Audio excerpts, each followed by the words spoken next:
ماہنامہ رحیمیہ لاہور، ستمبر 2021، محرم الحرام صفر المظفر 1443 ہجری۔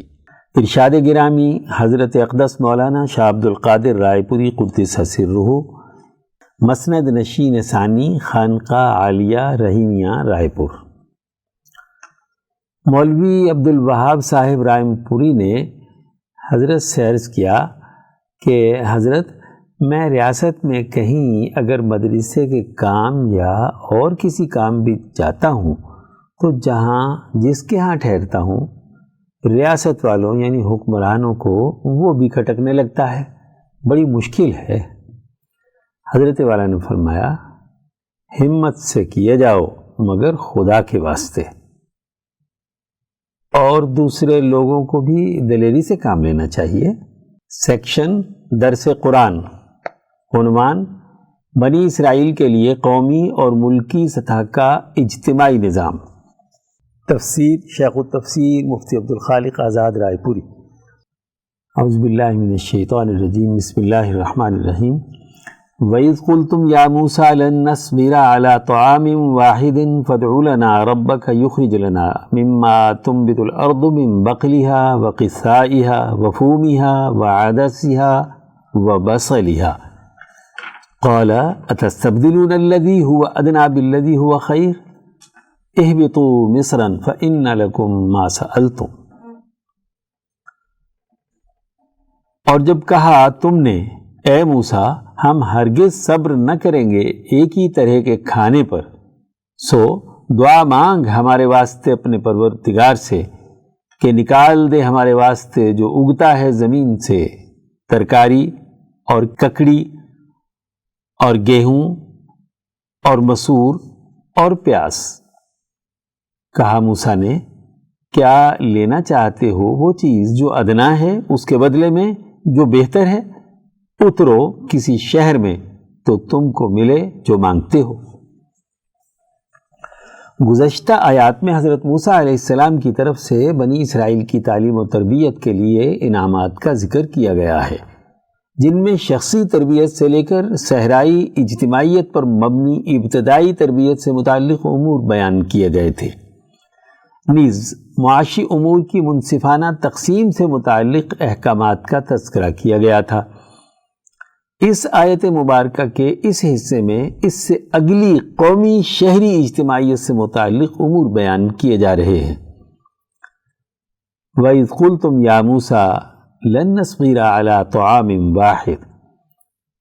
صحرائی زندگی میں من و سلویٰ کی صورت میں عمدہ غذا اور متعین شدہ چشموں سے منصفانہ طور پر پانی کی تقسیم کی ایک درجے میں تربیت حاصل کرنے کے بعد بنی اسرائیل میں اس یکسانیت سے اکتاہٹ پیدا ہو گئی، چنانچہ انہوں نے اگلے مرحلے کی قومی اجتماعیت کا مطالبہ کرتے ہوئے کہا کہ اب ہمیں ابتدائی صحرائی اور بستی کی یکساں زندگی سے نکل کر ایک نئی اور متنوع اجتماعیت کی ضرورت ہے، جس میں کھانے پینے کی چیزوں میں تنوع ہو، غذا حاصل کرنے کے اور بھی طریقے ہونے چاہیے، پانی کے حصول کے لیے بھی نئے وسائل سے استفادے کی صورت ہونی چاہیے۔ اب ہم یکسانیت پر زیادہ دیر تک صبر نہیں کر سکتے، ہماری اجتماعیت کا تقاضا ہے کہ قومی سطح کا مصری اور شہری نظام قائم کریں۔ فَادْعُ لَنَا رَبَّكَ يُخْرِجْ لَنَا مِمَّا تُنبِتُ الْأَرْضُ۔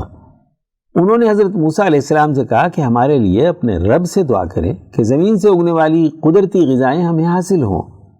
بغیر کام کاج کیے ہوئے محض من و سلوہ کھاتے رہنا اور بغیر کسی محنت و مشقت کے چشموں سے پانی حاصل کر لینے پر ہم قناعت نہیں کر سکتے، بلکہ کاشتکاری کے لیے زمین تیار کرنا، زمین کی آباد کاری اور آبپاشی کے لیے پانی کے وسائل کا مہیا ہونا، اس سے اگنے والی فصلات کے حاصل کرنے کا طریقہ ہمیں سکھایا جائے۔ ان وسائل کے حصول سے ہی قومی ترقی حاصل ہوگی۔ من بقلها وقثائها وفومها وعدسها وبصلها۔ بنی اسرائیل نے زمین سے اگنے والی 5 چیزوں کا مطالبہ کیا۔ سب سے پہلے بقل یعنی سبزی اور ساگ وغیرہ کا مطالبہ کیا۔ اس سے مراد وہ تمام تر نباتاتی سبزیاں ہیں جنہیں براہ راست پکا کر انسان غذا حاصل کرتا ہے۔ پھر قصہ کا مطالبہ کیا، یعنی سبز بیلوں پر لگنے والی پھلیاں اور سبزیاں، مثلاً ککڑی، کدو، ٹینڈے وغیرہ ہیں۔ تیسرے فوم کا مطالبہ کیا، اس سے مراد اناج، گندم اور جو وغیرہ ہیں جن سے روٹی تیار کی جائے۔ حضرت قتادہ رضی اللہ عنہ فرماتے ہیں کہ فوم سے مراد ہر وہ دانے دار جنس ہے جس سے روٹی بنائی جاتی ہے، تفسیر ابن کثیر۔ چوتھے عدس کا مطالبہ کیا، اس سے مراد مسور وغیرہ تمام دالیں ہیں۔ پانچویں بصل کا مطالبہ کیا، اس سے مراد پیاز اور لہسن وغیرہ زمین کے اندر اگنے والی سبزیاں ہیں۔ ان پانچوں غذاؤں میں ایک خاص تنوع، ذائقہ اور فوائد و ثمرات ہوتے ہیں۔ ساگ اور سبزیاں ایک مدت تک محفوظ رہ سکتی ہیں، جبکہ اناج، دالیں اور پیاز وغیرہ زیادہ مدت تک ذخیرہ کیے جا سکتے ہیں۔ ان تمام غذاؤں کی کاشتکاری کے لیے خاصی محنت و مشقت برداشت کرنی پڑتی ہے، اور انہیں ذخیرہ کرنے کے لیے شہری زندگی کے دیگر لوازمات بھی پورا کرنے پڑتے ہیں، جو کاشتکاری کے آلات کے حوالے سے صنعت کاری کو وجود میں لانے کا باعث بنتے ہیں، اور ذخیرہ شدہ اناج کی خرید و فروخت کے لیے تجارتی سرگرمیوں اور ان کے لیے منڈیوں کی ضرورت پیش آتی ہے۔ اس طرح قومی سطح کا ایک شہری نظام قائم کرنا ناگزیر ہو جاتا ہے۔ قال اتستبدلون الذی هو ادنی بالذی هو خیر، حضرت موسیٰ علیہ السلام نے فرمایا کہ تم عجیب لوگ ہو، بغیر کام کاج کیے تمہیں من و سلوہ مل رہا ہے، اور زراعت کے لیے آبپاشی کا نظام قائم کیے بغیر تمہیں اچھی بہترین زندگی حاصل ہے، تو پھر اسے کمتر درجے کی محنت اور مشقت کی زندگی سے کیوں بدلنا چاہتے ہو؟ اہبطوا مصرا فإن لکم ما سألتم، حضرت موسیٰ علیہ السلام نے فرمایا کہ اچھا، اگر یہی تمہارا سوال ہے اور اگر تم اگلی زندگی کی ترقیات واقعی حاصل کرنا چاہتے ہو تو چلے جاؤ کسی شہر میں، اترو، تم جو مانگتے ہو وہ تمہیں ملے گا۔ قومی اجتماعی زندگی کے لیے اصول وہی ہے کہ معاشی وسائل کی منصفانہ تقسیم کی جائے اور زمین میں فساد نہ مچایا جائے، عدل و انصاف کے ساتھ شہری نظام قائم کیا جائے، اس لیے کہ قومی اجتماعیت میں انسانوں کی ضروریات اور حاجات بڑی کثرت سے ہوتی ہیں۔ اس میں اگر فائدے بہت ہیں تو بعض اوقات نقصانات بھی اٹھانے پڑتے ہیں۔ قومی اجتماعیت کا تقاضا یہ ہوتا ہے کہ اگر اجتماعی تقاضوں کو پورا کرتے ہوئے کچھ انفرادی نقصانات اٹھانا بھی پڑے تو انہیں برداشت کیا جائے، اور جو اجتماعی منافع اور فوائد ہیں ان کو پوری توانائی اور صبر و استقامت کے ساتھ حاصل کرنے کی جد و جہد اور کوشش کی جائے، اپنی طبیعتوں کے انفرادی تقاضوں کو کنٹرول کیا جائے اور اجتماعی تقاضوں کے مطابق قومی سطح پر بہترین سیاسی اور معاشی نظام قائم کیا جائے۔ سیکشن درس حدیث، عنوان ظلم، بخل، حسد کا نقصان، تحریر مولانا ڈاکٹر محمد ناصر جھنگ۔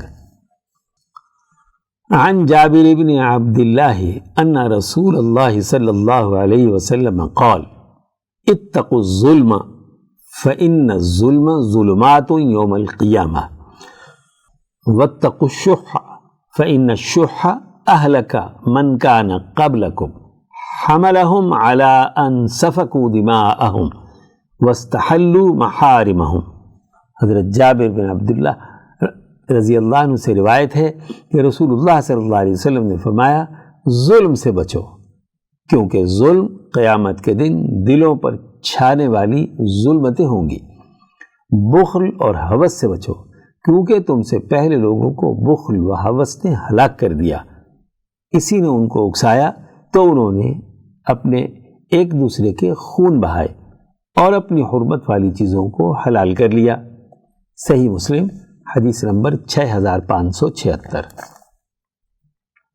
نبی اکرم صلی اللہ علیہ وسلم نے اپنے اس ارشاد مبارک میں 3 بری عادتوں کے نقصانات سے آگاہ کیا ہے۔ وہ 3 عادتیں ظلم، بخل، لالچ اور ہوس ہیں۔ ظلم کے بارے میں آپ صلی اللہ علیہ وسلم نے فرمایا کہ ظلم قیامت کے روز تاریکیوں کی شکل میں ظاہر ہوگا۔ ظلم دوسرے انسانوں کے حقوق کی پامالی، ناانصافی اور ایسا ناروا طرز عمل ہے جو لوگوں کو ان کے حقوق سے محروم کر دے، ان کی زندگی دوبھر کر دے۔ سزا کا ضابطہ یہ ہے کہ جیسا جرم ہوتا ہے ویسی سزا ہوتی ہے، کیونکہ مظلوم انسان کو بے بسی اور لاچاری کی بنا پر اپنی منزل کا راستہ سجھائی نہیں دیتا، یوں وہ اندھیرے اور تاریکی میں گم ہو جاتا ہے۔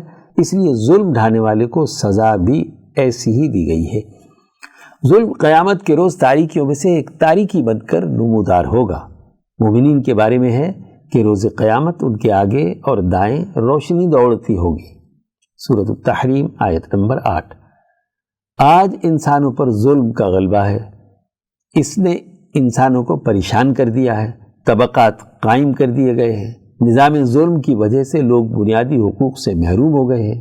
ظلم ڈھانے والوں کو رسول اللہ صلی اللہ علیہ وسلم ان کے ارد گرد روز قیامت تاریکی کے چھا جانے کی وعید سنا رہے ہیں، جس سے ان کی منزل ان سے اوجھل ہو جائے گی۔ بخل اور ہوس ایسا انسانی رویہ ہے جو اسے مال خرچ کرنے میں تنگ دل بنا دیتا ہے۔ یہ بیماری زیادہ تر اہل ثروت میں ہوتی ہے، لیکن جب سرمایہ پرستانہ نظام کا غلبہ ہو جائے تو پھر یہ مرض امیر اور غریب دونوں میں جڑ بنا لیتا ہے۔ یہ مال جمع کرنے اور سمیٹ کر رکھنے کا جذبہ ہے۔ قرآن نے جا بجا اس کے مفاسد سے آگاہ کیا ہے۔ بخل اور ہوس کی وجہ سے انسان دوسروں کے ساتھ مالی ناانصافی کرتا ہے، ان کے حقوق پامال کرتا ہے، قتل تک کر دیتا ہے۔ جیسے اس حدیث میں رسول اللہ صلی اللہ علیہ وسلم نے فرمایا کہ یہ برا خلق تمہیں دوسروں کے حقوق کو پامال کرنے اور ان کو قتل کرنے تک آمادہ کرتا ہے۔ یہ سرمایہ دارانہ سوچ بہت خطرناک اور انسانی معاشرے کے لیے نقصان دہ ہے، جسے معاشرے سے ختم کرنا دینی اور انسانی تقاضا ہے۔ سیکشن صحابہ کا ایمان افروز کردار۔ عنوان حضرت فاطمۃ الزہرا، خواتین اسلام کے لیے معاشرتی اقدار کا نمونہ۔ تحریر مولانا قاضی محمد یوسف حسن ابدال۔ خاتون جنت حضرت سیدہ فاطمۃ الزہرا رضی اللہ عنہا حضور اقدس صلی اللہ علیہ وسلم کی 4 بیٹیوں میں سب سے چھوٹی بیٹی تھی۔ آپ اعلان نبوت سے پہلے پیدا ہوئیں۔ آپ نے آغوش نبوت میں پرورش پائی، اصول زندگی سیکھے اور ان پر بھرپور عمل کیا۔ آپ دینی و علمی اور اخلاقی کمالات کے حامل، عقل و شعور سے آراستہ شخصیت تھی۔ حضرت فاطمہ اخلاق و عادات اور گفتگو میں رسول اللہ صلی اللہ علیہ وسلم سے سب سے زیادہ مشابہت رکھتی تھی۔ سخاوت کا یہ عالم تھا کہ کبھی کسی سائل کو اپنے در سے خالی ہاتھ نہ لوٹایا۔ دوسروں سے ہمیشہ مہربانی سے پیش آنا آپ کی عادت تھی۔ معرفت الہی، اطاعت رسول، تقوی و پاکیزگی، عفت و پاک دامنی کا پیکر، توکل و رضا الہی، قناعت پسندی، ایسے اخلاق گویا آپ کی جبلت یعنی فطرت کا حصہ بن گئے تھے۔ آپ سے ذخیرہ حدیث میں 18 روایات موجود ہیں۔ حضرت سیدہ فاطمہ رضی اللہ عنہ کا 2 ہجری میں حضرت علی المرتضیٰ کرم اللہ وجہہ سے نکاح ہوا۔ 400 مسقال چاندی مہر مقرر ہوا۔ آپ فرماتی ہیں کہ میرے والد محترم صلی اللہ علیہ وسلم نے رخصتی کے وقت مجھے نصیحت کی تھی کہ میں اپنے خاوند کو کوئی سوال کر کے شرمندہ نہ کروں۔ خاتون جنت اپنے گھر کا تمام کام خود کرتی تھی۔ چکی سے آٹا پیسنے کی وجہ سے ہاتھوں میں چھالے پڑ جاتے، گھر کی صفائی اور چولہا پھونکنے سے کپڑے میلے پڑ جاتے، لیکن آپ اس مشقت و خدمت سے کبھی نہ گھبراتی۔ اس خدمت و مشقت کے باوجود کبھی آپ کی عبادت الہی میں کمی نہ آتی۔ آپ کے صاحبزادے حضرت حسن فرماتے ہیں کہ میں نے اپنی والدہ محترمہ کو ہمیشہ صبح سے شام تک عبادت کرتے، خدا کے حضور کی ریاضاری کرتے اور دعائیں مانگتے دیکھا ہے۔ ایک دفعہ حضور صلی اللہ علیہ وسلم کسی غزوے سے واپس تشریف لائے تو حضرت فاطمہ نے بطور خیر مقدم اپنے گھر کے دروازے پر منقش پردے لگائے، حضرات حسن و حسین کو چاندی کے کنگن پہنائے۔ آپ صلی اللہ علیہ وسلم حسب معمول حضرت فاطمہ کے گھر تشریف لائے تو اس غیر ضروری دنیاوی ساز و سامان کو دیکھ کر واپس چلے گئے۔ جب سیدہ فاطمہ کو آپ کی ناپسندیدگی کا حال معلوم ہوا تو پردے پھاڑ دیے اور بچوں کے ہاتھ سے کنگن اتار ڈالے۔ وہ روتے ہوئے خدمت اقدس میں آئے۔ آپ نے فرمایا، یہ میرے اہل بیت ہیں، میں نہیں چاہتا کہ وہ ان زخارف یعنی دنیاوی عارضی زیب و زینت سے آلودہ ہوں۔ اس کے بدلے حضرت فاطمہ کے لیے ایک عصیب پتھر کا ہار اور ہاتھی دانت کے کنگن خرید کر لائے۔ ایک بار سرکار دو عالم صلی اللہ علیہ وسلم نے حضرت فاطمہ رضی اللہ عنہ سے پوچھا کہ مسلمان عورت کے اوصاف کیا ہیں؟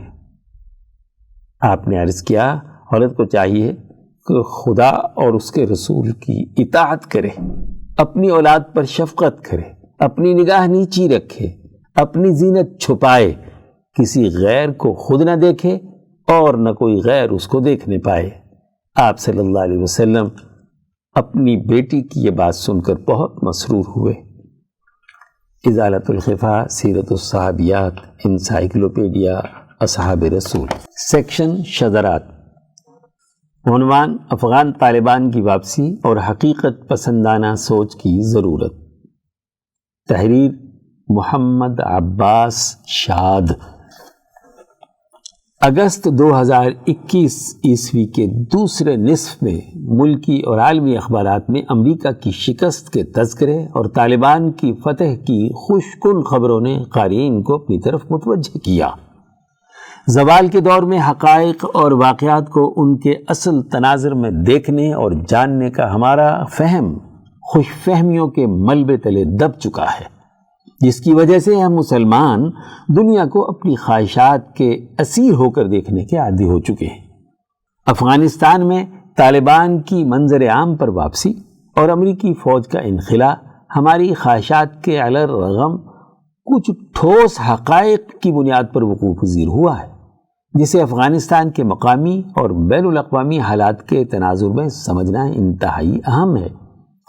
اس کے بغیر افغانستان کی موجودہ صورتحال کا درست تجزیہ ممکن نہیں ہوگا۔ یہ بات ہمارے پیش نظر رہنی چاہیے کہ لگ بھگ 40 سال پہلے سرد جنگ میں دو بڑی عالمی طاقتوں کا میدان جنگ بننے والا ملک افغانستان اس وقت آدھے درجن سے زائد ملکوں کی پراکسی وار کا میدان جنگ ہے۔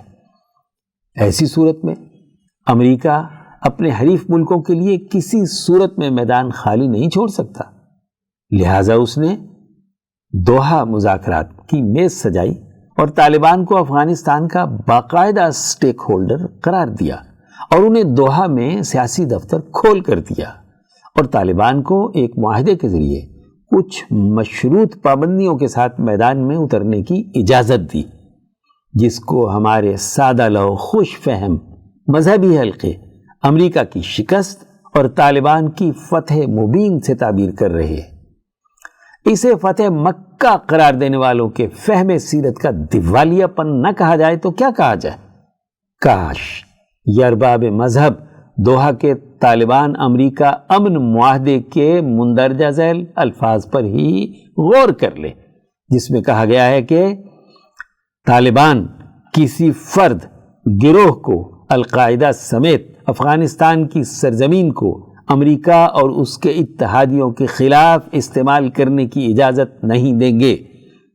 طالبان ایسی تمام قوتوں کو واضح پیغام دیں گے کہ امریکہ مخالف کسی قوت کے لیے افغانستان میں کوئی جگہ نہیں ہے۔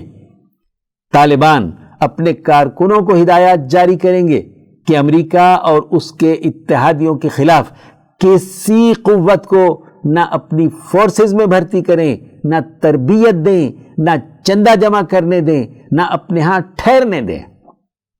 طالبان امریکہ اور اس کے اتحادیوں کی کسی مخالف قوت کو ویزا، پاسپورٹ، سفری اجازت اور قانونی دستاویزات جاری نہیں کریں گے۔ سوال یہ ہے کہ یہ بلا شرکت غیر طالبان کی فتح مبین ہے یا مفادات کے تحفظ کا ایک مشترکہ منصوبہ؟ پا بزنجیر معاہدوں میں جکڑی ہوئی طالبان کی کابل آمد اور عہد نبوی کے فتح مکہ کے مابین کون سا نقطہ مشترک ہے؟ کوئی بتلاؤ کہ ہم بتلائیں کیا؟ کیا سادگی بیان ہے کہ طالبان نے امریکہ اور اس کے اداروں، state department, white house, CIA اور پینٹاگون کو کانوں کان خبر نہیں ہونے دی اور کابل پر قبضہ کر کے دنیا کو حیران کر دیا؟ اصل بات یہ ہے کہ امریکہ نے طالبان کے بعض رہنماؤں کو نہ صرف گوانتانامو بے میں ایک عرصے رکھا بلکہ گاجر اور لاٹھی کی پالیسی کے ذریعے معاملات کو بھی آگے بڑھایا، حتیٰ کہ ملا برادر کو بھی پاکستانی جیل سے رہا کروایا، پھر طالبان رہنماؤں سے سفری پابندیاں ہٹوائیں، قطر جیسے امریکی اڈے میں انہیں اپنا دفتر قائم کروا کر قطر حکومت سے VIP پروٹوکول لے کے دیا، اشرف غنی کی اپنی ساختہ یعنی منتخب حکومت کو بھی بائی پاس کر کے طالبان سے مذاکرات کا ڈول ڈالا۔ اس کے نتیجے میں اشرف غنی حکومت سے جیلوں میں قید 5000 طالبان قیدیوں کو رہائی دلوائی۔ طالبان کے تازہ مارکوں میں طالبان فورسز نے امریکیوں پر اور امریکیوں نے طالبان پر کوئی گولی نہیں چلائی، حتیٰ کہ امریکی فوج کے پاس تباہ کن اسلحے کے ذخائر تک طالبان کو منتقل کر دیے گئے۔ افغان فوج چونکہ اشرف غنی انتظامیہ سے زیادہ امریکی فوجی جنرلوں کے ماتحت تھی، اس لیے اسے اپنے گیم پلان کے تحت سرنڈر کروا دیا گیا۔ طالبان جو کبھی چیچن مجاہدین اور اسلامک موومنٹ آف ازبکستان کے عسکریت پسندوں کو اپنے ہاں پناہ دینے پر ڈٹے ہوئے تھے، حتیٰ کہ اسامہ بن لادن کی میزبانی پر اصرار کے سبب انہوں نے اس خطے میں امریکہ بہادر کی براہ راست آمد کی راہ ہموار کی، اور اب القاعدہ، داعش وغیرہ سے نہ صرف تعلق نہ رکھنے کی امریکہ کو یقین دہانی کرا رہے ہیں بلکہ ان سے امریکی مفادات کو نقصان نہ پہنچنے کی ضمانت بھی دے رہے ہیں۔ حیرت ہے کہ خطے کے اس ناقابل تلافی نقصان کے بعد امریکہ کے ساتھ اس کی اپنی شرائط پر کیے گئے معاہدے کو غیر معمولی حکمت اور دانش مندی کا نام دیا جا رہا ہے۔ اس امر کے خوشائند ہونے میں تو کوئی دو رائے نہیں ہے کہ امریکہ کی فوج بلاخر اپنے جانی اور مالی نقصانات اٹھا کر افغانستان سے نکل رہی ہے، لیکن یہ بھی ایک حقیقت ہے کہ خطے میں امریکہ کسی نہ کسی شکل میں اپنی موجودگی برقرار رکھے گا۔ افغانستان کے نظم مملکت کو چلانے کے لیے پیسہ اب بھی امریکہ اور اس کے تابع عالمی ادارے ہی دیں گے۔ اس کا انخلا سوویت یونین جیسا انخلا نظر نہیں آتا کہ وہ یہاں سے بالکل لا تعلق ہو جائے۔ نہ صرف وہ یہاں اپنی پالیسیوں کی صورت میں رہنے پر مصر رہے گا بلکہ اس کے اتحادی بھی اس کا ہاتھ بٹاتے رہیں گے۔ مثلاً ابھی سے افغانستان کے 10 ارب ڈالر کے اثاثے منجمد کر دیے گئے ہیں، اور IMF اور یورپین یونین نے افغانستان کے لیے امدادی پروگرام معطل کر دیے ہیں۔ یہ اقدامات اس لیے بروئے کار لائے جا رہے ہیں کہ کابل میں نئی حکومت کی کوئی باضابطہ شکل بنتے ہی انہیں معاشی ناکہ بندی کا احساس دلا کر اپنا رہین منت رکھا جا سکے۔ امریکہ سٹیٹس کو کی تمام قوتوں میں باہم صلح کروا کے افغانستان میں اپنے سرمایہ دارانہ نظام کو تحفظ دینا چاہتا ہے تاکہ مستقبل میں افغانستان کے ان دھڑوں کو روس اور چین کے خلاف استعمال کر سکے۔ بدقسمتی سے افغانستان میں آج وہ حلقہ موجود نہیں یا منظم نہیں جو قومی اور جمہوری فکر کے ساتھ ساتھ استعمار کے عزائم کو بھی سمجھتا ہو۔ اس لیے حالیہ اکھاڑ پچھاڑ میں کسی انقلابی تبدیلی کی توقع نہیں کی جا سکتی۔ یہاں زیادہ سے زیادہ صرف ایک حکومت بدلی ہے، جبکہ نظام کی تبدیلی کی اپنی مسلمہ حکمت عملی ہوتی ہے۔ دنیا میں آئے دن حکومتیں بدلتی رہتی ہیں اور ان سے پالیسیوں میں کوئی جوہری فرق نہیں پڑتا، لہذا افغانستان سے متعلق خوش فہمی میں مگن رہنے سے کہیں زیادہ شعوری تجزیے اور بصیرت پر مبنی اقدامات کی ضرورت ہے۔ مدیر سیکشن افکار شاہ ولی اللہ، عنوان تلاوت، ذکر اور دعا کی روح، مترجم مفتی عبدالخالق آزاد رائے پوری۔ امام شاہ ولی اللہ دہلوی رحمۃ اللہ علیہ حجت اللہ البالغہ میں فرماتے ہیں، تلاوت قرآن حکیم کی روح یہ ہے کہ بڑی عظمت اور شوق کے ساتھ اپنی توجہ اللہ کی طرف رکھے۔ اس کی نصیحت اور مواعظ پر خوب غور و فکر کرے، اس میں بیان کردہ احکامات کے لیے فرمانبرداری کے جذبات پیدا کرے، قرآن حکیم میں بیان کردہ مثالوں اور انبیاء علیہ السلام کے قصوں سے عبرت حاصل کرے۔ جب بھی اللہ کی صفات اور نشانیوں کی کوئی آیت پڑھے تو سبحان اللہ کہے۔ جب بھی جنت اور رحمت سے متعلق کوئی آیت پڑھے تو اللہ سے اس کے فضل و کرم کا سوال کرے۔ جہنم اور غضب الہی سے متعلق کوئی آیت پڑھے تو اس سے اللہ کی پناہ مانگے۔ یہ وہ باتیں ہیں جو رسول اللہ صلی اللہ علیہ وسلم نے نفس کی تہذیب و تمرین اور مشق کے حوالے سے نصیحت کرتے ہوئے بیان کی ہیں۔ ذکر اللہ کی روح۔ ذکر اللہ کی روح یہ ہے کہ اللہ کا نام لیتے ہوئے اللہ تعالیٰ کے سامنے حاضر ہونے کی کیفیت پیدا کرے، اللہ کی صفات اور عالم جبروت کی طرف متوجہ ہونے میں غرق ہو جائے۔ اس کی مشق کا طریقہ یہ ہے کہ سب سے پہلے زبان سے کہے لا الہ الا اللہ واللہ اکبر، اللہ کے سوا کوئی خدا نہیں اور اللہ بہت بڑا ہے۔ پھر اپنے کانوں سے اللہ کی طرف سے یہ سنے کہ لا الہ الا انا وانا اکبر، میرے علاوہ کوئی خدا نہیں اور میں بہت بڑا ہوں۔ پھر اپنی زبان سے کہے لا الہ الا اللہ وحدہ لا شریک لہ، اللہ کے سوا کوئی خدا نہیں، وہ ایک ہے، کوئی اس کا شریک نہیں۔ پھر اللہ کی طرف سے اپنے کانوں سے سنیں لا الہ الا انا وحدی لا شریک لی، میرے سوا کوئی خدا نہیں، میں اکیلا ہوں، کوئی میرا شریک نہیں۔ اسی طرح ذکر کرتا رہے یہاں تک کہ اس سے حجابات اور پردے اٹھ جائیں اور اللہ کی طرف اس کا استغراق پورے طور پر حقیقت بن جائے۔ بے شک نبی اکرم صلی اللہ علیہ وسلم نے اس بات کی طرف اس حدیث میں اشارہ کیا ہے۔ یہ حدیث امام ترمذی رحمۃ اللہ علیہ نے کتاب الدعوات میں اور امام نسائی رحمہ اللہ نے اور امام ابن ماجہ رحمہ اللہ نے بھی اسے روایت کیا ہے۔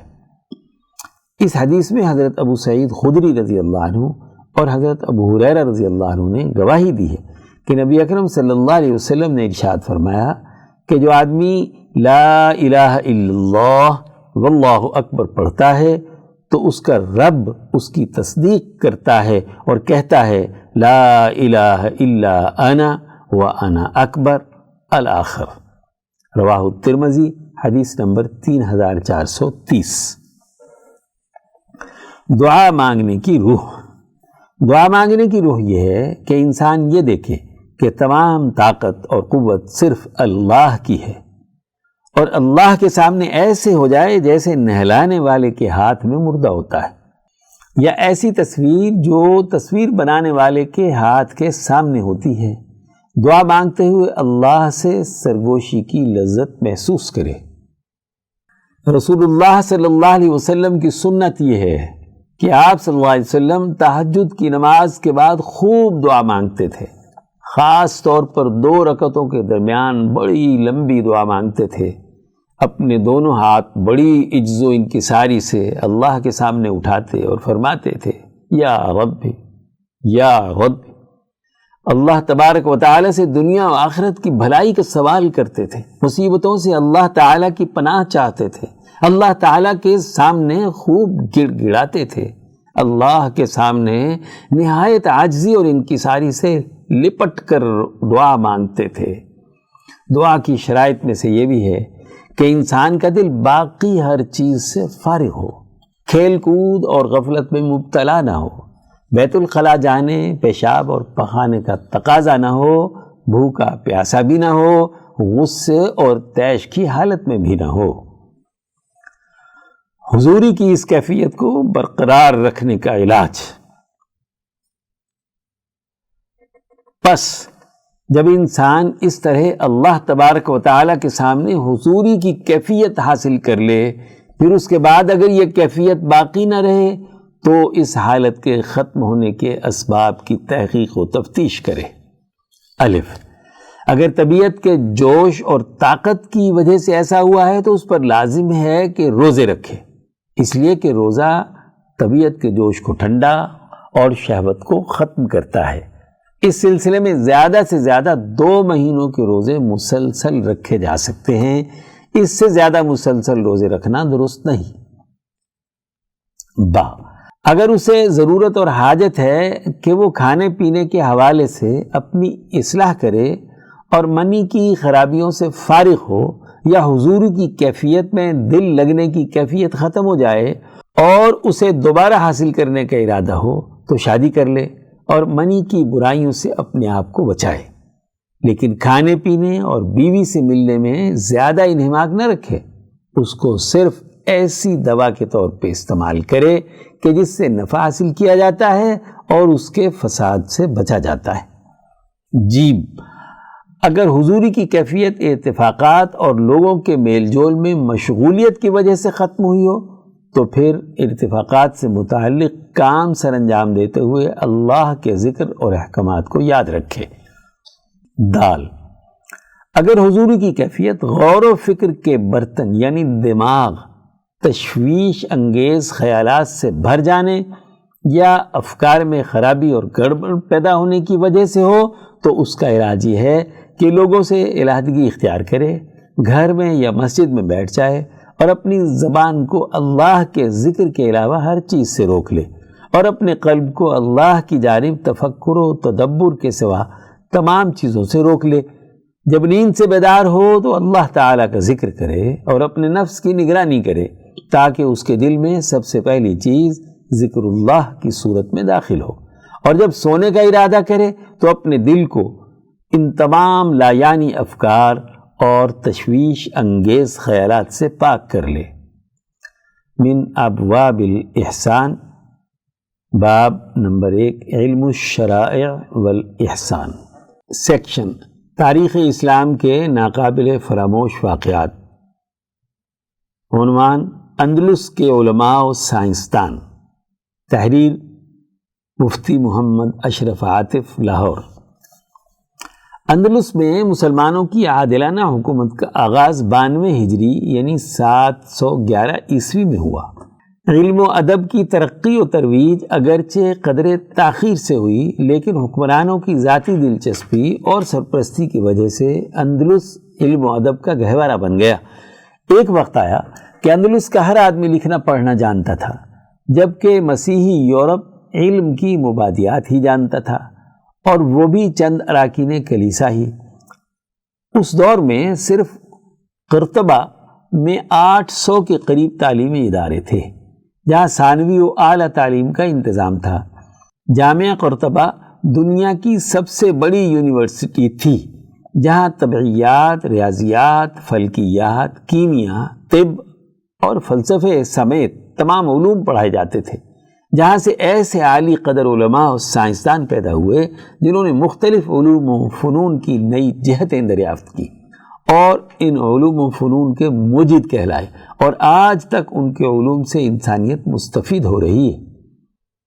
اس دور میں فلسفے کے جو مکاتب فکر وجود میں آئے ان میں سے ایک ارسطاطالیسی یعنی ایرسٹوٹیلین مدرسہ فکر، جس کے نمائندہ فلسفی ابن طفیل اور ابن رشد تھے۔ دوسرا افلاطونی مدرسہ فکر، جس کے نمائندہ محی الدین ابن عربی تھے۔ اسلام کے زرعی عہد میں اسلامی فلسفے کی تعلیم کا پوری دنیا میں آغاز ہوا اور بے شمار ماہرین پیدا ہوئے۔ یہ فلاسفہ لا یعنی مسائل پر بحث نہیں کرتے تھے، بلکہ ان کی بحث اس اساس صداقت پر ہوتی تھی جس پر نظم کائنات قائم ہے۔ مثلا اسلامی فلسفے کے چند موضوعات یہ تھے: باری تعالیٰ اور کائنات، صفات الہیہ کی حقیقت، خیر و شر کی تشریح، تلاش مسرت، لذت و الم کی حقیقت، اقوام کی بقا و فنا اور وحدت انسانیت وغیرہ۔ اندلس کے چند فلاسفہ اس دور کے مشہور فلسفی ابن طفیل کی کنیت سے معروف ہیں۔ ان کا پورا نام ابو بکر محمد بن عبد الملک بن محمد بن طفیل 1110 تا 1185 عیسوی ہے۔ یہ غرناطہ کے رہنے والے تھے۔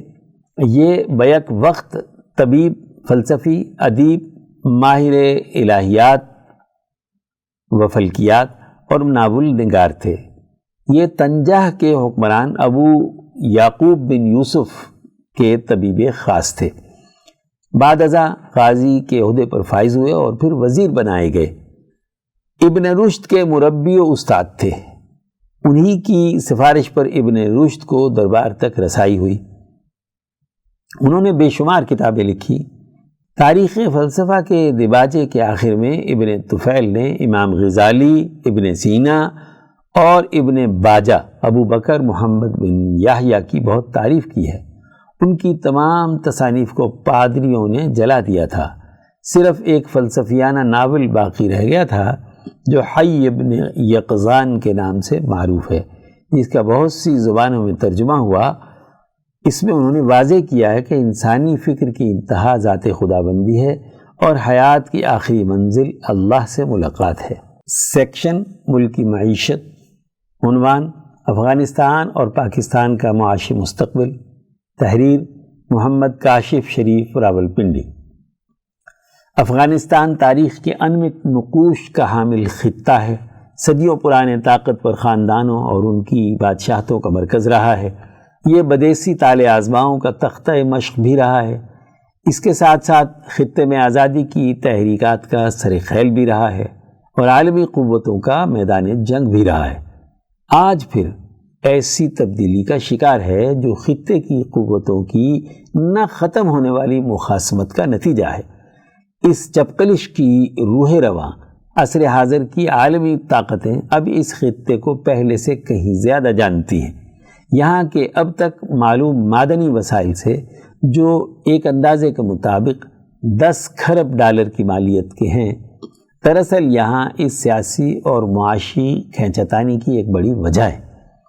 ان معدنی وسائل میں ریئر ارتھ میٹلز اور لیتھیم جیسی دولت دراصل مستقبل کی سب سے بڑی دولت ہے، جو روزمرہ زندگی میں استعمال ہونے والے موبائل فون، میڈیکل کی تشخیص کے آلات، ہوائی صنعت سے لے کر خلائی دریافتوں اور دیگر سیاروں پر کمند ڈالنے کی ٹیکنالوجی والے آلات کے لیے کلیدی حیثیت رکھتے ہیں۔ گزشتہ 70 سالوں میں پاکستان اور افغانستان ایک دوسرے کے خلاف خوب استعمال ہوئے، لیکن یہ بھی حقیقت ہے کہ سکندر مرزا ہو یا سردار داؤد، ضیاء الحق ہو یا حامد کرزئی، سب نے پاکستان اور افغانستان کی کنفیڈریشن کے خواب دیکھے ہیں۔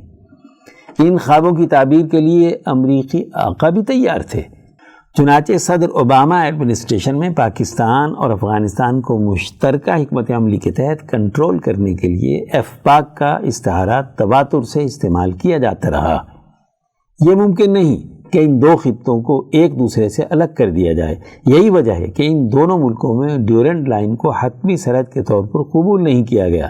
چنانچہ اس بار پاکستانی حکومت کی جانب سے باڑ کی تعمیر کو سرحد کے دونوں طرف آڑے ہاتھوں لیا گیا۔ اس 2640 کلومیٹر کی سرحد کو روزانہ اوسطاً 50,000 افراد اور 400 ٹرک لگ بھگ 6 مختلف مقامات سے کراس کرتے ہیں، جو طالبان کے انتظام سنبھالنے کے بعد 3 گنا بڑھ چکے ہیں۔ افغان ٹرانزٹ ٹرین کی سہولت تمام تر نفرتوں اور قدورتوں کے باوجود جاری ہے، جو کل افغان درآمدات کا 55% ہے، جبکہ پاکستان سالانہ بنیادوں پر قریباً 1 ارب ڈالر کی برآمدات کرتا ہے۔ لیکن حقیقت یہ ہے کہ ان دونوں ملکوں کے درمیان تجارت کا حتمی اندازہ لگانا مشکل ہے، کیونکہ اربوں ڈالر پاکستان سے صرف کاغذی کارروائی میں درآمدات و برآمدات کی مد میں جاتے اور آتے رہتے ہیں، تاکہ اندرونی و بیرونی یار لوگوں کی کرپشن سے کمائی ہوئی دولت کو قانونی تحفظ مل سکے۔ اگر پاکستان اور افغانستان کی سیاسی صورتحال کو متوازی رکھ کر دیکھا جائے تو یہ اندازہ لگانا مشکل نہیں ہوتا کہ پاکستانی مقتدرہ افغانستان کے اندرونی معاملات میں ایسے دخل اندازی کرتی ہے جیسے یہ پاکستان کا کوئی صوبہ ہو۔ ایسا نہیں ہو سکتا، کہ افغانستان کی سیاسی صورتحال سے پاکستانی مقتدرہ صرف نظر کرے۔ طالبان کی صورت نئی تشکیل میں ہماری مقتدرہ کا کلیدی کردار ہے۔ پاکستان کے لحاظ سے یہ بظاہر ایک مثبت تبدیلی ہے۔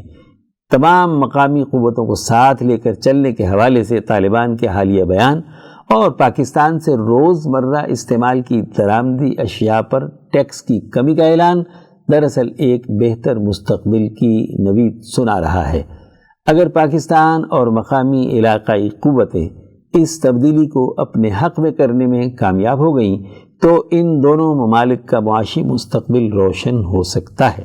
سیکشن عالمی منظرنامہ، عنوان ایشیائی طاقتیں اور مستقبل کا افغانستان، تحریر مرزا محمد رمضان راولپنڈی۔ پاکستانی وزیر اعظم عمران خان کے بقول مغلوں کے دور میں ہندوستان پوری دنیا کی مجموعی پیداوار کا 24% حصہ اکیلا پیدا کرتا تھا، لیکن برطانیہ نے اسے لوٹ کر صرف 2% پیدا کرنے والا ملک بنا دیا۔ سوال و جواب سیشن 3 تا 5 بجے دوپہر بروز اتوار 1 اگست 2021، ریڈیو، ٹیلی ویژن، FM چینلز۔ یعنی استعمار کی تاریخ ما سوائے دنیا کی تباہی کے کچھ نہیں۔ اس نے قوموں کے سماجی ڈھانچوں کو برباد کرنے کے علاوہ کچھ رقم نہیں کیا۔ اپنے چہرے کو اس کالک سے بچانے کے لیے دہشت گرد تنظیمیں کھڑی کر دی، پھر اپنے آپ کو ان کے مد مقابل بنا کر پیش کیا۔ فرانسیسی ویتنام میں 13 مارچ تا 7 مئی 1954 تک کمیونسٹ انقلاب کے خلاف جنگ لڑتے رہے۔ ان کی ذلت آمیز شکست کے بعد امریکہ اس جنگ میں کود پڑا۔ ویتنام کا یہ بحران 2 دہائیوں تک جاری رہنے کے بعد 1975 عیسوی میں امریکہ کی ذلت آمیز شکست کے نتیجے میں اختتام پذیر ہوا اور ساتھ ہی خطے میں امن قائم ہو گیا۔ پھر اس نے اسی انقلاب کو روکنے کے لیے 1980 عیسوی میں دوسرا محاذ افغانستان میں کھول دیا۔ جنگ میں الجھنے کے نتیجے میں معاشی وسائل بھی ضائع ہو گئے۔ معاشی طور پر کمزور ہونے سے تحقیق اور ترقی کا عمل رک گیا۔ دری اثنا ایشیائی طاقتیں ٹیکنالوجی میں سبقت لے گئیں۔ افغانستان کا قضیہ آج ایک طرف بیٹھنے جا رہا ہے۔ امریکی حکمران اس جنگ کو ناکامی سے تعبیر کر رہے ہیں، جبکہ اس کا پروردہ صحافی طبقہ اسے امریکی منصوبہ بندی کا نتیجہ قرار دے رہا ہے۔ اسٹینفورڈ یونیورسٹی امریکہ کے ڈاکٹر سفندیار میر نے جیو کے پروگرام جرگا میں گفتگو کرتے ہوئے کہا ہے کہ امریکہ افغانستان سے عجلت میں نہیں نکلا ہے۔ امریکہ گزشتہ چند برسوں سے دہشت گردی کے خلاف جنگ سے پیچھے ہٹنا چاہ رہا تھا، جبکہ افغان صدر اشرف غنی کے بقول جلد بازی میں انخلا سے سیکیورٹی صورتحال بدتر ہوئی، ذمہ دار امریکہ۔ AFP 2 اگست 2021۔ امریکہ نے چین کی بڑھتی ہوئی طاقت کی وجہ سے بھی یہ تبدیلی کی ہے۔ امریکہ اور چین کا مقابلہ جنوبی یا وسطی ایشیا میں نہیں ہے، بلکہ ایسٹ ایشیا پیسیفک اوشن ہے۔ اس کا کہنا ہے امریکہ کو انڈیا کی صورت میں چین کی مخالف ایک بڑی طاقت مل گئی ہے۔ امریکہ چین سے مقابلے کے لیے ملٹری ماڈرنائزیشن کی طرف بھی جا رہا ہے۔ نیوزی لینڈ کے اخبار انڈیپینڈنٹ کی 15 نومبر 2020 کی اشاعت کے مطابق 15 ایشیائی ممالک کے مابین دنیا کا سب سے بڑا آزادانہ تجارت کا معاہدہ وجود میں آ گیا ہے، جس میں آسیان کے 10 ممالک بھی شامل ہیں، جبکہ 5 بڑے ممالک چین، جاپان، جنوبی کوریا، آسٹریلیا اور نیوزی لینڈ کی شمولیت سے دنیا کا سب سے بڑا تجارتی معاہدہ بن گیا ہے۔ Regional comprehensive economic partnership RCEP۔ اس کے بعد امریکہ نے کوشش کی کہ اس معاہدے کی اہمیت کو پس پشت ڈالنے کے لیے 2007 عیسوی میں قائم ہونے والے کوائڈ QUAD کو نمایاں کرے۔ اس 4 ملک کی اتحاد میں آسٹریلیا، انڈیا، جاپان اور امریکہ شامل ہے، جس کا مقصد انڈو پیسیفک ریجن میں چین کے بڑھتے ہوئے اثر و رسوخ کو کنٹرول کرنا تھا۔ دوسری طرف NNI نیوز ایجنسی کے حوالے سے روزنامہ جنگ نے اپنی 3 اگست 2021 کی اشاعت میں چینی صدر کا ایک بیان نشر کیا ہے کہ فوجی صلاحیتیں مزید نکھاریں گے، دھونس جمانے والوں کا منہ توڑ جواب دیا جائے گا، غیر ملکی طاقتوں کو دبانے یا غلام بنانے کی اجازت نہیں دیں گے، ایسی طاقتوں کو چینیوں کی آہنی دیوار پاش پاش کر دے گی۔ اس پس منظر میں 11 اگست 2021 کو قطر کے دارالحکومت دوحہ میں 4 ملکی روس، چین، امریکہ اور پاکستان افغانستان کے مستقبل کے بارے میں مذاکرات ہوئے ہیں۔ افغان طالبان نے مستقبل کی پیشبندی کرتے ہوئے افغانستان کے ہمسایہ ممالک کے ساتھ رابطے شروع کر رکھے ہیں۔ ان رابطوں میں انہوں نے حمایت حاصل کرنے کے لیے اپنے خطے کو کسی بھی ہمسایہ ملک کے خلاف استعمال نہ ہونے کی یقین دہانی کروائی ہے۔ شیخ شہاب الدین دلاور کی قیادت میں ایک وفد 9 جولائی کو ماسکو پہنچا تھا۔ 2 روزہ مذاکرات کے لیے ضمیر کابلوف سے ملاقات کی اور یقین دہانی کروائی کہ افغانستان کی سرزمین کسی دوسرے ملک کے خلاف استعمال نہیں ہونے دی جائے گی۔ 28 جولائی 2021 کو طالبان کا 9 رکنی وفد ملا عبد الغنی کی قیادت میں چین پہنچا تھا، جس نے چینی وزیر خارجہ کے ساتھ افغانستان کے حوالے سے ملاقات کی، جس میں انہوں نے افغان سرزمین کو چین کے خلاف استعمال نہ ہونے کی یقین دہانی کروائی۔ اسی طرح کا ایک وفد 2 روزہ دورے پر 3 اور 4 اگست کو ایران پہنچا۔ اسی دوران ہندوستانی وزیر خارجہ جے ایس شنکر بھی ایران پہنچے۔ جہاں تک انڈیا کا تعلق ہے، چونکہ وہ کسی قسم کے ڈائلاگ کا حصہ نہیں ہے، حالانکہ اس نے بھی افغانستان میں $3 ارب کی سرمایہ کاری کر رکھی ہے، اس حوالے سے دہلی نے بھی اپنے تحفظات کا اظہار کیا تھا۔ یہی وجہ ہے کہ امریکی secretary of state Anthony Blinken 2 روزہ دورے پر 30 اور 31 جولائی کو دہلی پہنچا۔ اس نے وہیں سے اشرف غنی کو فون کال کے ذریعے امریکی حمایت کا یقین دلایا ہے۔ افغانستان کا مسئلہ سلجھ رہا ہے۔ ایشیا کی ابھرتی ہوئی طاقتوں کو خطے کا سنگم حاصل ہے۔ ایک طرف روس ہے تو دوسری طرف چین کی سرحدیں ملتی ہیں، جبکہ پاکستان اور ایران اس کے قدرتی ہمسائے ہیں۔ گزشتہ 2 دہائیوں سے امریکی حمایت یافتہ حکومت مسلط ہے۔ اسے دباؤ میں رکھنے کے لیے طالبان اور دیگر پریشر گروپ پروان چڑھائے گئے۔ ان کے علاوہ دہشت گرد تنظیمیں القاعدہ اور داعش جیسی افریتیں پھیلائی گئیں۔ ساری حکمت عملی ایک دور کی تھی جب امریکہ دنیا کی یونی پولر پاور سمجھا جاتا تھا اور اس کی اس حیثیت کو چیلنج کرنے والا کوئی نہ تھا۔ آج دنیا کے حالات بدل چکے ہیں۔ ایشیائی طاقتیں عالمی افق پر ابھرتی ہوئی نظر آ رہی ہیں۔ امریکہ جنگ و جدل کا اسیر ہو کر شکست خوردہ ہو چکا ہے۔ اس کے منصوبے کاغذی نوعیت کے اور معاہدے ماضی کے قصے کہانیاں ہیں، کیونکہ کوآڈ کا معاہدہ 2007 کا ہے، جس کے اہم ارکان جاپان اور آسٹریلیا آج RCEP regional comprehensive economic partnership کے رکن بن چکے ہیں۔ ہندوستان 2015 عیسوی میں برکس کا رکن بن کر نیو ڈیولپمنٹ بینک یعنی نیا ترقیاتی بینک کا چیئرمین بن گیا اور 2017 عیسوی میں SCO میں شنگھائی کوآپریشن کارپوریشن میں شمولیت اختیار کر لی۔ سیکشن خطبات و بیانات، عنوان اقوام عالم کی ترقی کے لیے 2 قرآنی اصول، رپورٹ سید نفیس مبارک ہمدانی، لاہور۔ 20 اگست 2021 کو حضرت اقدس مفتی عبدالخالق آزاد رائے پوری مدظلہ نے ادارہ رحیمیہ علوم قرآنیہ ٹرسٹ لاہور میں خطبہ جمعہ دیتے ہوئے ارشاد فرمایا: معزز دوستو، ہمارے اس خطے کے حوالے سے اگست کا مہینہ بڑی اہمیت رکھتا ہے۔ ہم سب لوگ 14 اگست کو یوم آزادی مناتے ہیں۔ ہندوستان والے 15 اگست کو مناتے ہیں۔ 19 اگست کو افغانستان والے یوم آزادی مناتے ہیں۔ اس ریجن میں اگست کے مہینے میں آزادیوں کے نام پر بڑی گفتگو کی جاتی ہے۔ یوم استقلال افغانستان ہو یا یوم استقلال پاکستان ہو یا یوم استقلال ہندوستان ہو، سمجھنا یہ ہے کہ قوموں کی آزادی کا معیار کیا ہے۔